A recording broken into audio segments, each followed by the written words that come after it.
the legislation explicitly mandates that the intelligence sharing with the Israeli government shall not be suspended, reduced, or materially limited by the executive branch, aka the president. This is insane. Whatever the exact opposite of anti-Semitism is, that's what you guys are. Anybody who supports this, anybody's trying to gaslight us. The word you're looking for, sir, is traitor. These people are all traitors. The Iran war may be over, we shall see, but we as the American people are facing maybe the most important fight in the history of the United States of America. It is the fight to save this nation. It is the fight to keep our country's sovereignty, and it is up to us to do it. It all started last month when Benjamin Netanyahu told CBS that he wants to wean Israel off of U.S. military support, saying, quote, "I want to draw down to zero the American financial support, the financial component of the military cooperation that we have." Well, it turns out, surprise, surprise, as usual, when a Zionist is moving their lips, they are lying to you. This is an official letter written from the Prime Minister of Israel, Benjamin Netanyahu, to a member of Congress, Congressman Marlon Stutzman of Indiana, saying, quote, "I was glad to receive your proposed congressional resolution endorsing my plan to shift the framework for U.S.-Israel defense cooperation from aid to partnership." That's right, it's not foreign aid anymore if we are now the same country, basically. As I said in our meeting in Jerusalem on May 27, 2026, Israel deeply appreciates the financial component of the military aid the United States has generously provided us over the years.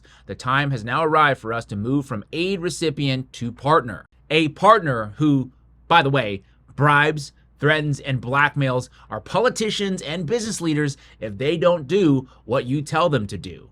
Allegedly. I am heartened by your enthusiastic support for our plan to develop a new memorandum of understanding with the United States government that will draw down U.S. financial military assistance over the next decade and replace it with what you refer to as a new framework of joint defense cooperation, co-development, co-production, and mutual investment in areas including advanced missile defense, artificial intelligence, unmanned systems, cybersecurity, and next-generation military platforms.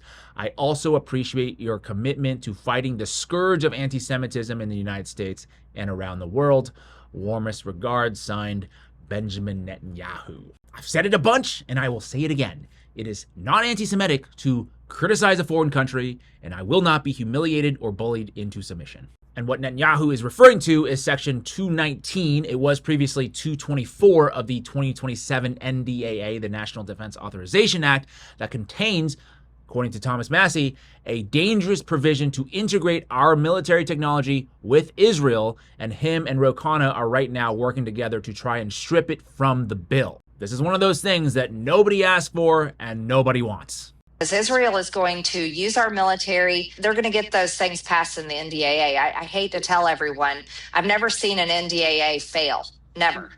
I haven't seen it happen. It's going to pass. And well, I would say never, because there's a first time for everything.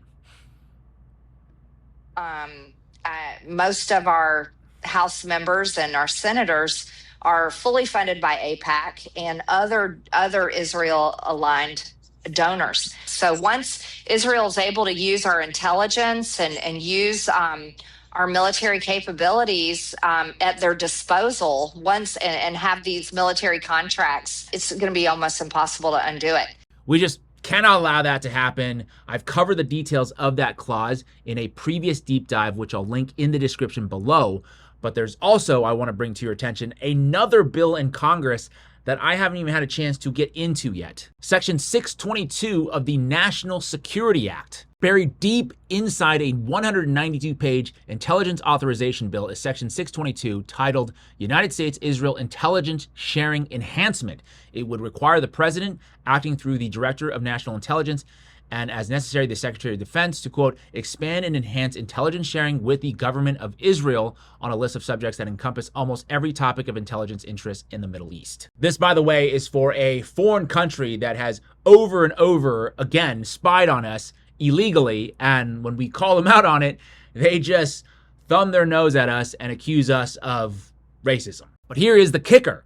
The bill put forward by Senator Tom Cotton of Arkansas, the chairman of the Senate Intelligence Committee, would prohibit any suspension, reduction, or limitation of such sharing except on the basis of a specific identifiable national security concern determined by the president. Any such exception would require a report to Congress within 15 days detailing not only the reason for the change, but also the categories of information involved. So translation, we can only stop the intelligence sharing for national security reasons, except for the fact that if their military is integrated with ours, then by definition, their security is our security, and boom, we are no longer sovereign. This is insane to me. U.S. Senator Tom Cotton should be charged with treason, in my opinion. At the very least, he needs removed from office, tarred and feathered, and barred from ever holding office again. And anybody who votes for this should get the same exact treatment. This is insane. I don't know how some of you who are out here pushing, the Israel agenda all the time, I don't know how you can sit here and try to call us names, anti-Semitic and all this stuff, because we don't want our military,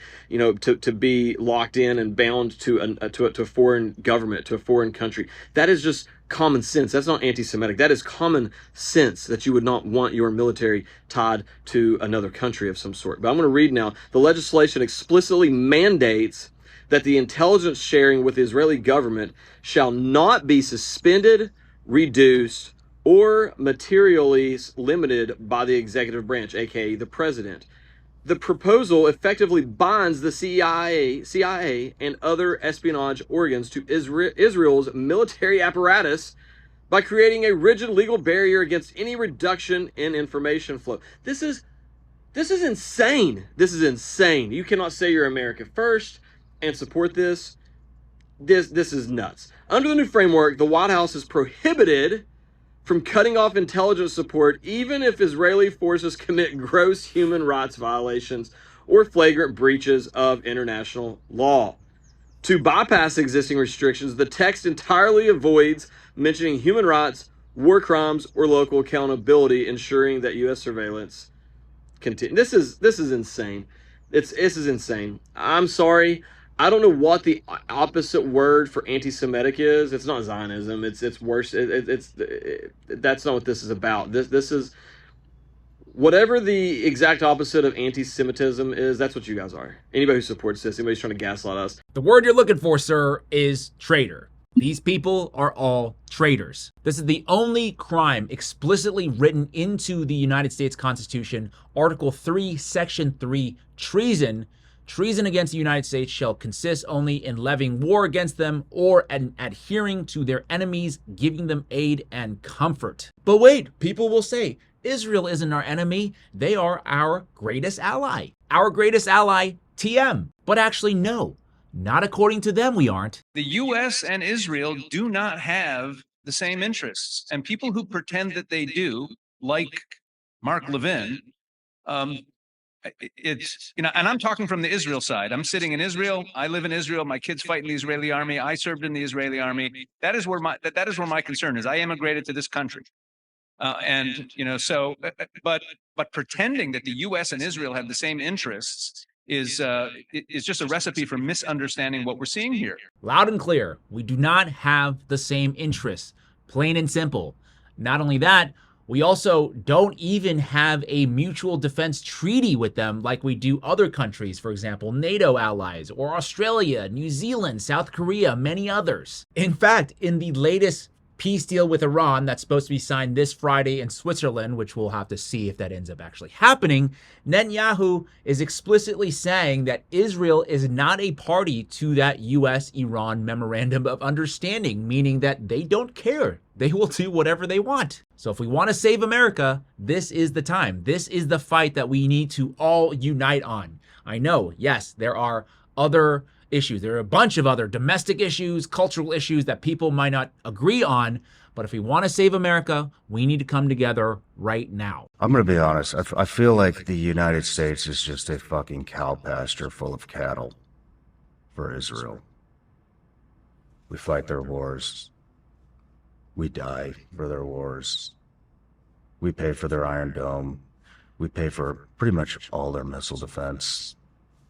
Printed a list out of all the shit they get. Good on Sean Ryan for finally speaking the truth, even though, to be quite honest with you, I've always viewed him as a bit of a controlled opposition spook. But hey, anytime somebody's willing to call out Israel, tell it like it is, I'm happy to give credit. And I know for a fact that we can come together because We've all seen it happen in the past couple of days.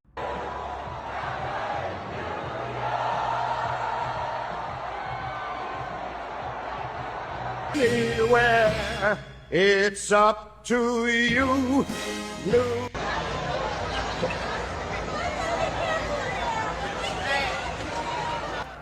Я считаю, первый раз за границей. Все происходит.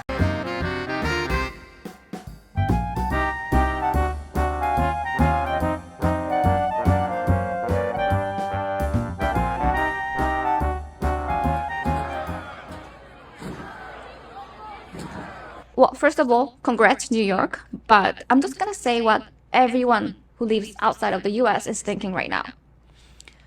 You guys could do this all along? You could have done this when the file came out? Amen, sister. She's got a point, right? We didn't do that over the Epstein files. And based on my understanding, there was no coordinated movement to commandeer school buses and take over New York City. That was all organic. And that is the kind of energy that I think we need if we want to exorcise this demon from within, to shed ourselves of a parasitic virus, so to speak, to repel these foreign invaders from our gates. We need to make the people in Congress fear us more than they currently fear the Israeli lobby.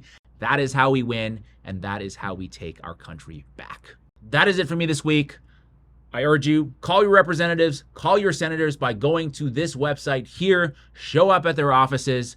This is one of those issues we cannot sit on the sidelines for.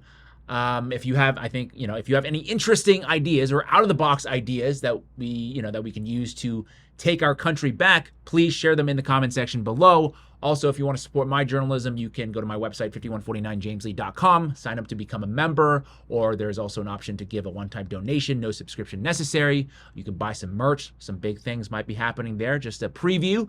But if not, no worries at all. Just do me a big favor, hype this video, give it a thumbs up, share it, subscribe to the channel if you haven't done so yet. Turn on that notification bell so you can be the first to know when my next video drops. As always, thank you so much for your time, and I will see you in the next one. אבל אז השוק העולם יגיד מה, אתם כובשים? אתה לא מפחד מהעולם, ביבי. במיוחד היום עם אמריקה, אני יודע מה זה אמריקה. אמריקה זה דבר שאפשר להזיז אותו בקלות, להזיז לכיוון הנכון. הם אומרים שהם בעדינו, אבל כאילו... לא יכניעו.